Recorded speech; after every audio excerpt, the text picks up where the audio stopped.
Joey, guess what? What?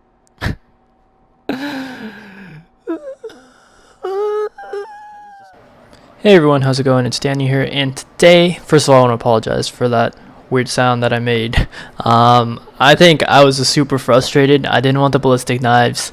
Some of you guys might be like, well, fucking, you're so lucky to even get a weapon in the first place. Now, I do sort of agree with that, but at the same time, like, what the fuck, dude? The fucking weapons shouldn't be in the reserve crates to begin with. And, of course, I want the Peacekeeper, and guess what? I get the fucking ballistic knife. So, this kind of sucks, makes me sad, and it's kind of, yeah, it ruined my day. But yeah, the topic I have for today is really just short, but it's really my thoughts on grind. I haven't had the best of games on grind. This is probably my best game so far on grind, and it's pretty sad.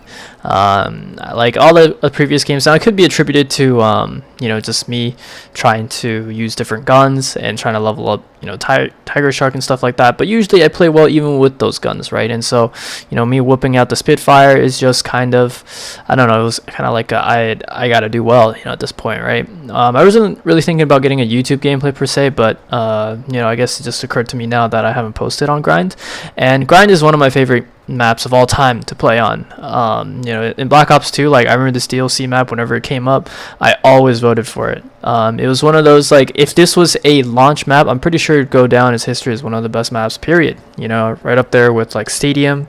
In my opinion, I really like Micro and Berserk. I like Micro for its aesthetics, but the way it plays out might have been a little bit different, especially with the fact that a lot of the Black Ops 3 maps ended up playing out sort of, how do I put this, weird, or would play out weird in this game simply because this game just doesn't have wall running. So, therefore I kind of see why they didn't bring it back. But either way, with that being said, bringing back grind was, I think, a very good decision, and of course bringing back freeze even better, right?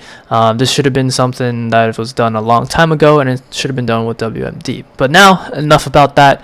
Thoughts on grind. I do like the map, and even though I haven't had the best of games on it, I still really enjoy playing on it. The spawns definitely have a little bit, or are a little bit more wonky, and the reason why I say that is because this entrance right here, me looking out over there to the left, where you normally spawn in the back roller or like skateboard arena, sometimes you can see people straight in front of you, enemies, and I think it needs a little bit of tweaking. I know that it was a little bit of a problem in Black Ops 2, but I feel that it was a little bit more prominent here in Black Ops 4. So I don't know. It could be because in Black Ops 4 we move faster, and therefore the map needs to be sort of readjusted. But with that being said, I think that it just kind of, I don't know, the spawns sort of play out a little weird. I won't say that they're perfect, but they're definitely not like horrendous either. But yeah, definitely should be something that you probably want to look into. And if you played grind from Black Ops 2, I think your strategies of playing grind should work here. This is a very close quarters map, of course, with the right side over there.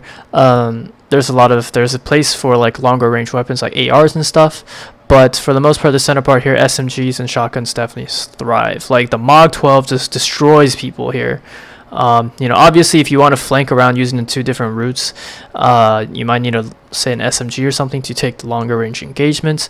But man, shotguns completely dominate the center right here. And so you definitely will see a lot of strobe lights, a lot of MOGs, and then even Rampage to a certain extent. Knifers will deal decently well as well. Ballistic knife users. This could be a good map for you. This map just plays out sort of like the way it does in Black Ops 2. So I'm really, really enjoying it. But yeah, I mean, I'm glad it wasn't included as a part of Black Ops Pass.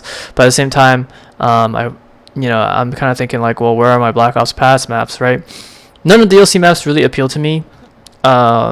Besides say WMD, but I don't really count that simply because it was a remaster and it should have been released for free. And besides that, none of the DLC maps really appealed to me. Just nothing really stood out. Nothing like Black Ops 3 Splash or anything. Like Splash is a great map too, actually.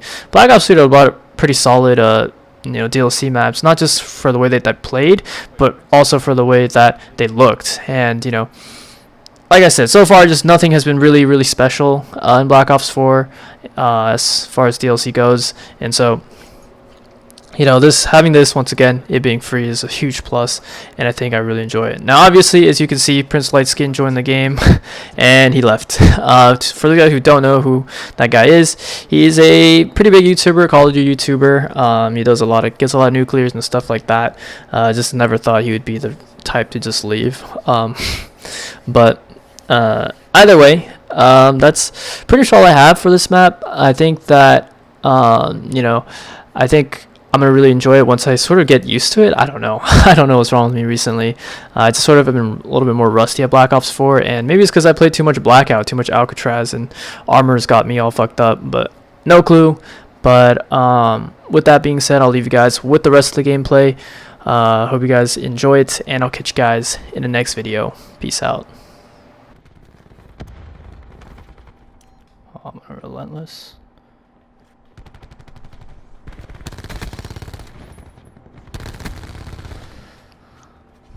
Make this look easy. Well, that was interesting. Prince Lightskin.